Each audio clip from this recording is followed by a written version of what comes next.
Some video games are pretty straightforward experiences, while others offer you the chance to head off that beaten path for the promise of gear, glory, and gold. It's no secret that some of the very best items and rewards in any game can be obtained only by those willing to put in the time and effort. Sometimes that means hitting a 100% completion goal, perhaps it's by taking out some especially tough enemies, or by hitting a towering level cap. Whatever the test may be, it's all worth it when you get your hands on a fantastic prize that very few other players can say they've achieved. Well, except when that prize sucks. Then it's pretty much just a reevaluation of your life choices and a lot of resentment for whatever game you happen to be playing. I'm Jess from WhatCulture, and here are the 10 worst ultimate video game unlocks. Number 10. AUDITORE Cape, Assassin's Creed 2. If you haven't personally experienced the special circle of hell that is trying to collect every single eagle feather in Assassin's Creed 2, you may have spotted it on lists detailing the most exhausting quests in all of video games. This collectible mission sets you off across every corner of the game world to collect 100 feathers squirreled away on rooftops and other not so easy to reach places. If you think this would be easier with a guide, you're only half right, though that would give the location away. There's no in-game indication of which ones you've already obtained and from where, so you'd have to backtrack to every potential location and see if you got it or not. If you're already frustrated just hearing about that, then I'm sure you're super excited to hear exactly what rewards you get for doing all this arduous back and forthing. Spoiler alert, it sucks. For all your trouble, you'll get the AUDITORE Cape, whose special perk is that it makes Ezio notorious everywhere. That means it aggroes all enemy NPCs and makes them attack you on sight, so no more stealth for you, in a game about being a stealthy assassin. I think this is supposed to be a pat on the back to say how badass you are that you don't even need to be incognito, but it still significantly sucks. Number 9. Infinite rupees in a world with nothing to buy. The Legend of Zelda Ocarina of Time. There's nothing like the sound of a skittering skulltula in a creepy Ocarina of Time dungeon, but that sound may not be quite so sweet for those who are burned by the final reward. If you, like me and many others, only managed to get a solid handful of these arachnids, you might be wondering why this entry made it onto the list. I mean, you happen across a lot of them incidentally, the big gold skull they turn into once you shoot them is cool, and it's nice to watch the cursed family members turn back into humans, quite apart from the fact that you get the biggest wallet in the game for your trouble. That's all fine, but in order to finish the side quest, you'll need to collect all 100 tokens scattered across Hyrule, which are often very well hidden. Should you manage to meet that very tall order, you'll be granted with 200 rupees every single time you revisit the quest giver. So infinite money, which would be great, but at this point your wallet is probably overly full anyway, and there's almost nothing else in the game world you'd want to buy. Number 8. The BLAINE skin, Uncharted 2 Among Thieves. Uncharted 2 Among Thieves had a multiplayer mode that certainly had its fans, but even the most dedicated would have had trouble hitting the mighty level cap of 80. That level cap would require about a month of playtime to hit, so you'd expect there to be something great at the end of that rainbow for those who were committed enough to max out their experience. If players did manage to chalk up the insane 362 million experience points required,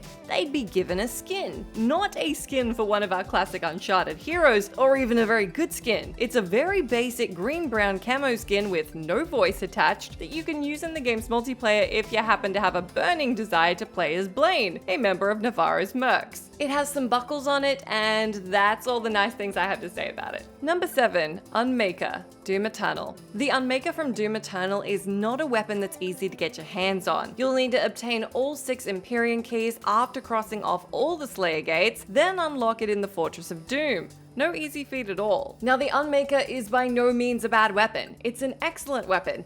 It just so happens to share ammo with the BFG, and I think you see where I'm going with this. Essentially, using this weapon would mean not using your BFG, and quite frankly, the BFG is just better in almost every way, so there's very little reason to wield it. There's an argument to be made that the UNMAKYR is good for single targets and boss battles, while the BFG is better for clearing waves, but its high ammo consumption and bullet spread just make it a crappier option against a great gun that you already have. This is one of those times where the players really put it best with this meme that reads, "When you complete all 6 Slayer gates and get a worse version of the BFG, my disappointment is immeasurable and my day is ruined." And so on the list it goes. Number 6. 1 Million Roses, we love Katamari. We Love Katamari is a bizarre yet charming little puzzle action game that came out in 2005. Essentially, you'll be rolling around as an adhesive ball, picking stuff up to become a larger version of yourself so you can pick up even bigger stuff and so on. If you haven't played it, just trust me, it's strangely addictive. In this particular entry, there's a side activity where you're asked to collect 1 million roses. If that sounds like it would take an obscenely long time, you're absolutely right. Determined players worked out rose collecting schedules or just tied rubber bands to their controllers and left it like that for days so their little ball protagonists would continue to roll and collect flowers while they did literally anything other than staring at a screen absorbing little polygonal roses. Tough as this challenge is, some players did manage it, and for their trouble they got,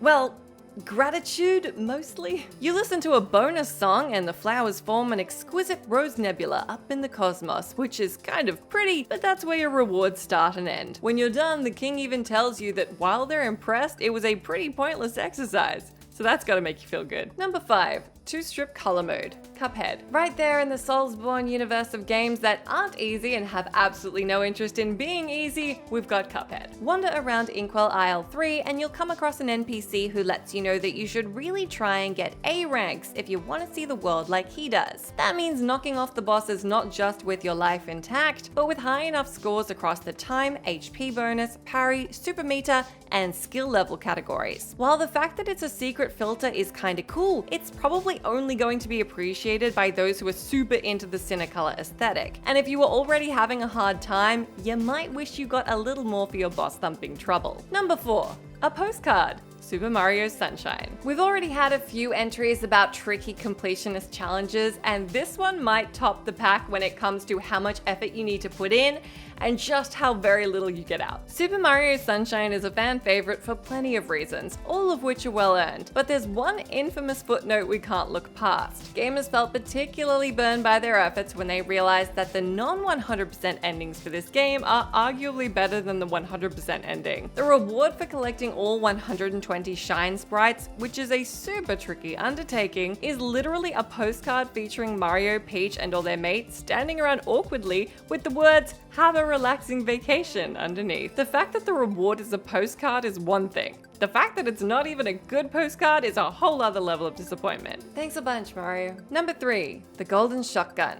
Rise of the Tomb Raider. The fact that I just told you about a hard-to-earn reward that is a basic postcard and now you've heard me say the words Golden Shotgun must make this one sound a lot better. It's not, but for a different reason. Just to be clear, the Golden Shotgun in Rise of the Tomb Raider is an excellent weapon. I personally have a deep love for shotguns in action games, and this is as effective as it looks like it should be. It's great at both mid and even longer range and does extremely heavy damage. So what on earth is the problem, I hear you ask? Well, you only get the gun once you've hit 100% completion, and this is a game with mostly enemies that don't respawn, so there's very little left to point it at. In fact, there might be nothing at all for you to point it at. I guess you'll at least feel cool watching those end credits roll with a very cool gun in your inventory. Number 2. Finding every banana coin. Donkey Kong 64. Donkey Kong 64 has 949 banana coins for you to find. And yes, you heard that number right. I guess Rare were feeling pretty sadistic that day since each of the 5 playable Kongs needs to be swapped between to find all the coins. And you only need 160 of them to unlock every move in the game. So that last 789 is really going to drag. That's alright though, I hear you say as a bright-eyed youngster who's yet to be burned by the world. I'm sure if I go ahead and do it, there'll be something really great at the end. To that I would say, you're about to learn a hard lesson. The major unlock that Donkey Kong 64 throws your way for collecting every single one of these freaking fruits is one singular extra percentage point towards completion. And that'll get you that 101% completion score. So I sincerely hope in this case that the feeling of achievement is its own reward. Number 1. HESTU'S Gift. The Legend of Zelda Breath of the Wild. I see you down there in that comment section betting that this one's gonna make an appearance on this list before even finishing the video. Well, you're absolutely right. Another brutal collectathon that's featured on our list of toughest video game side quests almost nobody completed is the Korok Seed Challenge of The Legend of Zelda Breath of the Wild. While exploring the game world in this instance is an absolute joy, and Zelda fans are already used to picking up a ton of crap for completionist side activities, I'm looking at you, Maya Mize from Link Between Worlds, this one really tested players' patience. Personally, I loved hunting for all 100 Maya Mize because all the progressive rewards you get through the entire thing are worthwhile. as is the final reward, mostly because they're not literal shit. Breath of the Wild's HESTU will set you off on a quest to collect 900 often wildly difficult to locate Korok seeds. That's an unbelievable ask in a huge open world, so you're looking at what will probably be an over 100-hour activity, at best. Collecting individual seeds does expand your inventory, so we can't complain about the smaller rewards, but getting every last one grants you with HESTU'S gift, which is nowhere near as cool as it sounds. It's a literal golden pile of feces, and the description for it reads, "Smells pretty bad." At this point, you have to question whether the game is laughing at you or assuming you did this one just to say you did it and that any old prize would have been fine. Either way, this is one ultimate unlock we didn't want, and honestly aren't too keen on having stink up our inventories. That's the end of our list, but do let me know down in that comment box what crappy ultimate unlocks I missed out on mentioning. As always, I've been Jess from WhatCulture. Thank you so much for hanging out with me. If you like, you can come say hi to me on my Twitter account where I'm at JessMcDonald, but make sure you stay tuned to us here for plenty more great gaming content.